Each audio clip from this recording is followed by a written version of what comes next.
కడప జిల్లా ప్రజలకు తెలుసన్న జగన్ కామెంట్స్ కు కౌంటర్ ఇచ్చారు. అవినాష్ చిన్న పిల్లోడన్న వ్యాఖ్యలకు ఘాటుగా బదిలిచ్చారు వైఎస్ సునీత.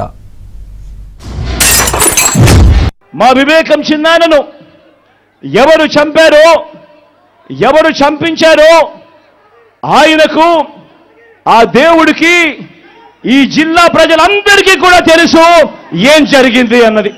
కానీ బురద జల్లేందుకు ఇద్దరు చెల్లెమ్మలను ఎవరు పంపించారో వారు వెనకాల ఎవరు ఉన్నారో మాత్రం మీ అందరికీ కూడా రోజు కనిపిస్తూనే ఉంది.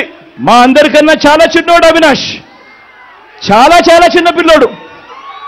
అటువంటి పిల్లోని జీవితం నాశనం చేయాలని చెప్పి నిజంగా ఇంత పెద్ద పెద్ద వాళ్ళందరూ కూడా కుట్రల్లో భాగం అవుతా ఉన్నారంటే నిజంగా వీళ్ళంతా మనుషులేనా అని చెప్పి సందర్భంగా అడుగుతా ఉన్నా.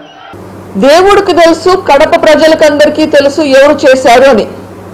అంటే మీకు తెలియదా?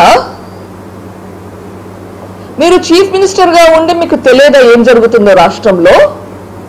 అవినాష్ రెడ్డి చిన్న పిల్లోడు అంటారు, అక్కడేమో ఇంకోసారి ఆయన చూస్తూ చేతులు కట్టుకొని కూర్చున్నారు అంటారు. మనకు ఒక రాజ్యాంగం ఉంది, కాన్స్టిట్యూషన్ అన్నది ఒకటి ఉంది. చిన్న పిల్లోళ్ళకి పదవులు ఇవ్వరు, కంటెస్ట్ చేయడానికి కూడా అర్హత ఉండదు. ఎంపీ అంటే ఒక బాధ్యత. ఇది మూడోసారి ఎంపీగా కంటెస్ట్ చేపిస్తున్నారు, నిందితులను కంటెస్ట్ చేపిస్తున్నారు. ఎంపీ అంటే బాధ్యత, పిల్లోళ్ళకి ఇవ్వరమ్మా. పిల్లోళ్ళైతే స్కూల్కి వెళ్ళొచ్చు, పిల్లోళ్ళకి బాధ్యతలు ఇవ్వరు ఇట్లాంటివి. ఇది సీరియస్ రెస్పాన్సిబిలిటీ.